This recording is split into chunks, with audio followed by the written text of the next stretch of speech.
What's up, everybody? My name's Mike Sjogren, here with my co-host, Emmanuel Pani. We're part of a group of specialized real estate investors you've probably never heard of. We didn't start with deep pockets or wealthy families, and we don't rely on 401ks, mutual funds, or traditional real estate investing. In fact, many of us don't even own the properties that fund our freedom.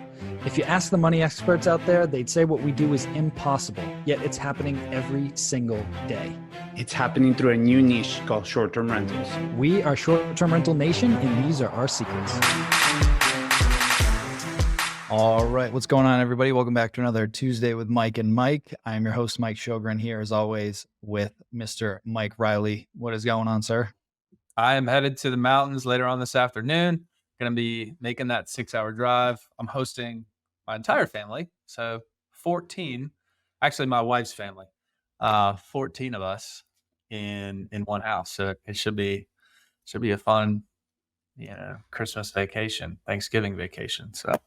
At one of the vacation rentals?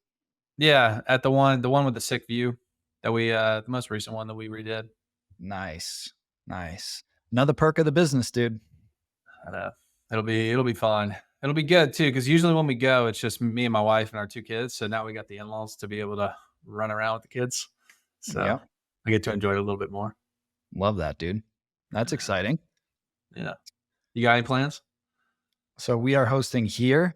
I think we had 17 or 18 confirmed. So we'll host them here at the new spot. So pretty much cleared my calendar tomorrow so I can try and finish unpacking as best as possible before everybody pops in. But yeah, man, we're excited for it. We're really excited. You gonna be trying? Dude, I stay out of the kitchen. Like, I'll entertain Caden, and you don't want me near the kitchen. There's a reason why I do the meal prep service.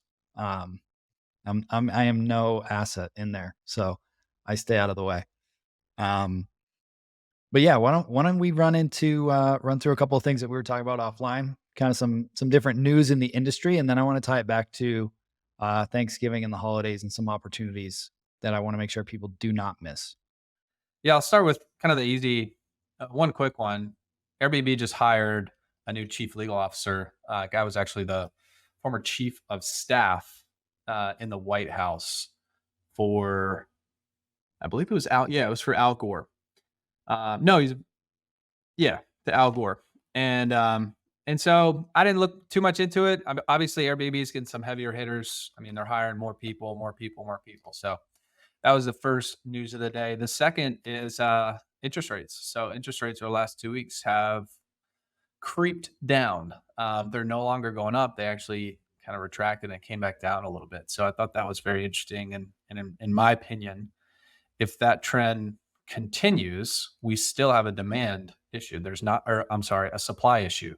There is not enough houses in the United States for everybody to move that wants to move. So if interest rates continue to come down, prices will go up because there's going to be more buyers that are introduced into the market. So yes, could be buying at a discount right now.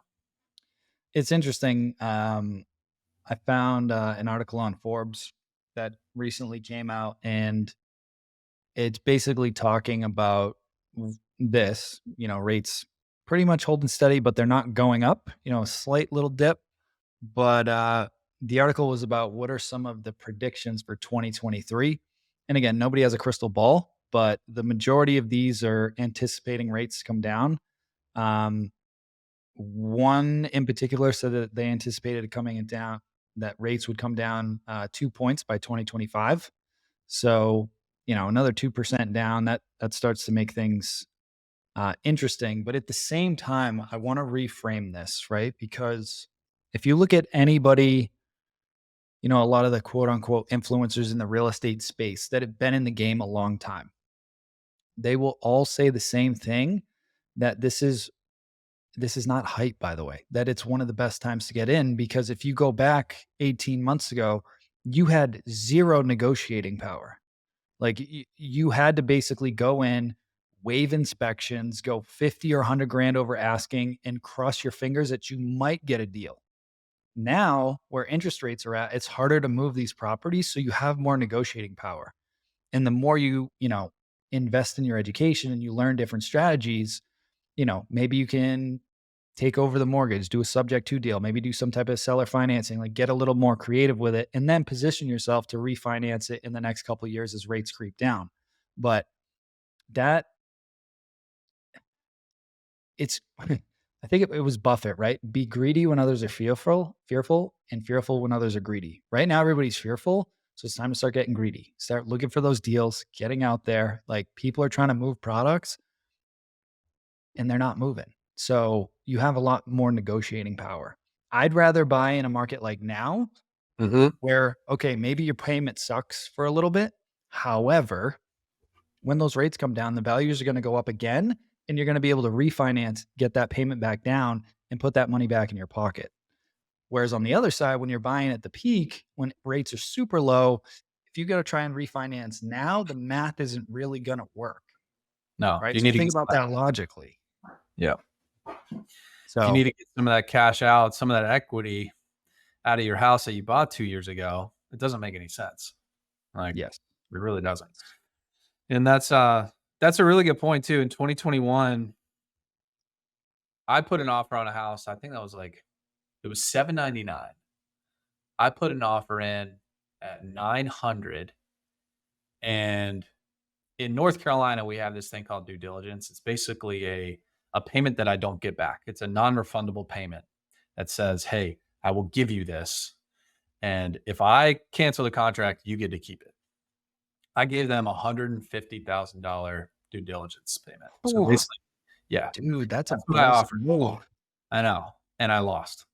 There's 51 offers, and this is back when interest rates were about they were still sub 4%. So, and it was an investment home loan too. And I don't think people remember or really realize that that's what it was in 2021 and even parts of 2022. Um, and people say, hey, the market's, it's just really hard right now. It's really hard. Yes, it's hard to borrow money, but you have to get creative in this market. And in any market, you have to get creative. So it's just different than it was 2 years ago, 3 years ago, 5 years ago, even. So you have to have the mentality of going all in and like, this is what I've chosen. This is what I'm doing. It's a mindset shift. If you go back to like basic like economics classes in school, right? Like it's good because there is a constraint right now. There are barriers to entry. And that's when you start to make the most amount of money. When it's hard for people to do deals, when you can figure it out, that's when you make the most amount of money. Most of the deals that I've done, especially on the hotel side over the last few years, like 2 out of those 3 had been picked over by a lot of people, but we got creative with it and figured out a way to get the deal that made sense for us and for the sellers. And those have paid a lot of dividends from being able to do that. Um, if you want to make more money, solve harder problems. So start thinking, educating yourself, figuring out how can I make these deals work? What kind of terms could make these deals work? I don't want you like fudging numbers to try and massage numbers to make it work.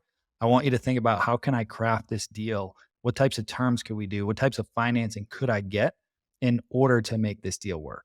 And then position yourself for a nice refinance in the next few years. That's how you win. Right. So the thing that I wanted to talk about today, so we're recording this on Tuesday, November 21st. So leading up to Thanksgiving and leading up to Black Friday. And at first I thought about, oh, I should, go through and comb through and figure out what all the best Black Friday deals are for you guys. But I had a better idea that I don't think most people are thinking about. So yes, you can go save money on TVs and tech and everything else that you're going to need for your properties as you're getting them set up or refreshing them. But the biggest opportunity right now is you're getting together with a lot of people that know, like, and trust you that you probably don't see too often. Tell them what you're doing. Talk about your business. Hey, how are things going? Good. How are you? That goes nowhere. Open up and tell them about what you've been up to. Like whether you're brand new of like, hey, I've been analyzing these markets, I'm getting into the short-term rental game, whatever, like just start piquing interest because you never know what could come out of those conversations. Somebody may have just exited a company. Somebody may have, just come across a sum of money. Somebody maybe that you don't even realize has been stacking cash for the last decade. And they're like, man, I'm just trying to find a deal. And just like we just talked about, they don't have the time and energy to go try and find that deal. But if you do, maybe they can back you. So when you're sitting around the dinner table this week and you're connecting with family and friends that know, like, and trust you, tell them what you're doing. To me, that is the best quote unquote deal you're going to get out of this week, not by saving $100 on some TV, but by talking to people about what you're actually doing. Start making those connections. The biggest mistake I see when people are building their business is they don't talk about it. For whatever reason, they're like afraid to talk about it with people. As Grant Cardone says, again, love them or hate them, if they don't know you, they can't flow you. Right? Like, tell everybody what you're up to. Don't sleep on that opportunity this week. Right? I've gotten to a certain scale in my business now that like family members and friends reach out to me for advice or for any opportunities that I might have.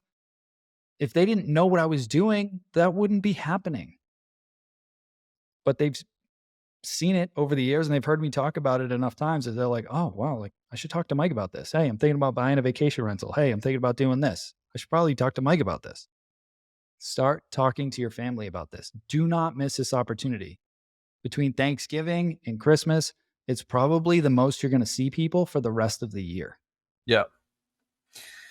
I love that you said that. And we talked about it last week too with Nate Dotson, who, he did a great presentation at the boardroom event. And the first thing he said is you need to create some sort of community, some sort of following, whether it's a newsletter, monthly newsletter.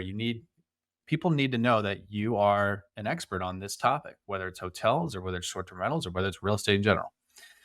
The second thing I want to mention too, so I worked in corporate. I worked for Google. I worked for a couple other tech companies prior to doing this full time, and I was always on LinkedIn, nonstop.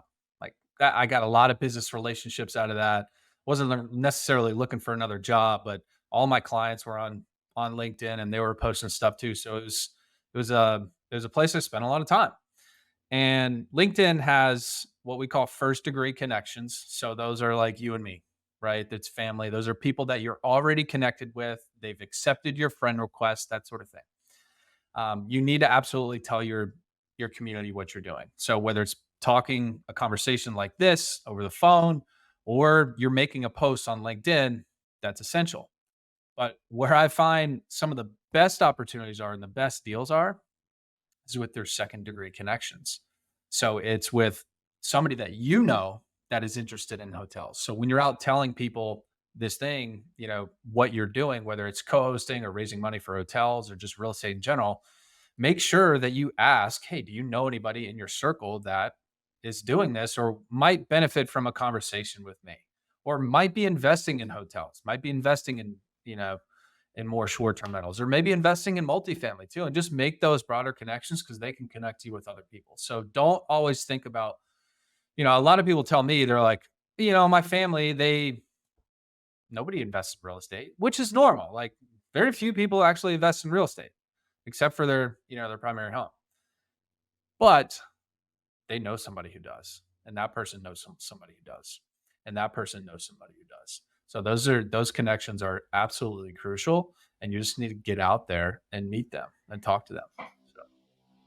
Yep. All right, somebody just ripped by on a moped. I don't know what that was.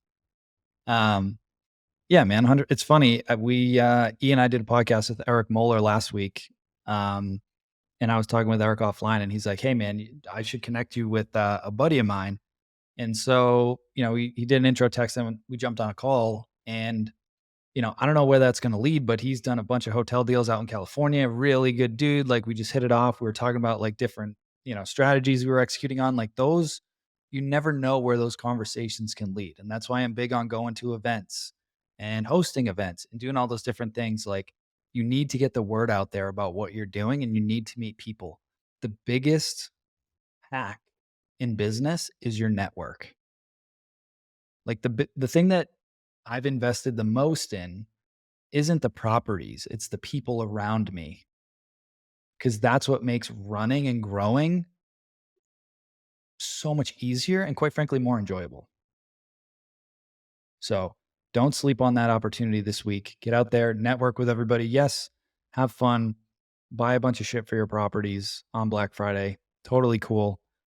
You're going to be getting 50,000 emails over the next couple of days about all the Black Friday deals. I don't need to tell you about that. But what I want to remind you is talk about your business this week. Please, for the love of God, talk to everybody about your business. You're not trying to sell them. You're just trying to give them an update about what you've been up to, and then ask them what they've been up to and listen intently. There's a difference between just listening and actually hearing what they're saying and be interested in them, right? How to win friends and influence people. You talk a little bit, but it's more listening, right? And then they're like, wow, that was a great conversation. So plant that seed, tell them what you're up to, enjoy some really good food, enjoy some quality time. And the last thing that I'm going to leave you guys with, we're going to keep this one short and sweet this week, but keep pushing. I've said this the last 4 years or whatever it's been on the podcast. Most people now go in host mode through the end of the year. Out of the last 3 or 4 years, it's like I do a deal every single time in like December the last few years because everybody else is just kind of mentally checked out. If you're really aggressively growing your business, double down right now because most people aren't going to be doing that. So again, low hanging fruit. Do what others aren't willing to do. Put in the work now. Don't turn your brain off. Don't think, okay, the year's done. I got to start planning for next year. It's not done yet. You've got another 6 weeks. Keep pushing through the end of the year. Ask your questions, get out there, talk to people about your business, but don't slow down. Don't be like the 99%. 100%. 100%. It's go time now. One more selfish plug here. I've never really shared, aside from this podcast, shared my story through social media, just how I started. Like I mentioned, I worked for Google. I didn't know anything about real estate, Mike, when I met you. And so I'm going to start sharing my story going back to 2019 on Instagram, Facebook, and Twitter. So if you want to give me a follow, it's at Mike Reilly, ReillyNC, live in North Carolina. So give me a follow. I'm going to start sharing more of my story. You can follow that. Ask me questions on it. Shoot me DM, whatever. Happy to network and chat with everybody. So I'm pumped about that. I am a little nervous too. Like, just like you guys are probably a little nervous talking about your business with your family. I'm a little nervous sharing on social media. I haven't really done that before, but I know it's going to help a lot of people get started. And that's all I care about. So love that, dude. Love it. Well, again, everybody out there, have an amazing Thanksgiving. Enjoy that time with your family. Keep pushing, have those conversations, and we will talk to you guys next week. Hey, STR Nation, if you enjoyed this episode, please make sure to hit that subscribe button and leave us a review. And in the comments, let us know what topics you want us to cover on upcoming episodes, and we'll make sure to get that in the books for you. And if you really want to learn how to launch, automate, and scale your short-term rental business, if you want to go deeper, then check out our free masterclass at strsecrets.com.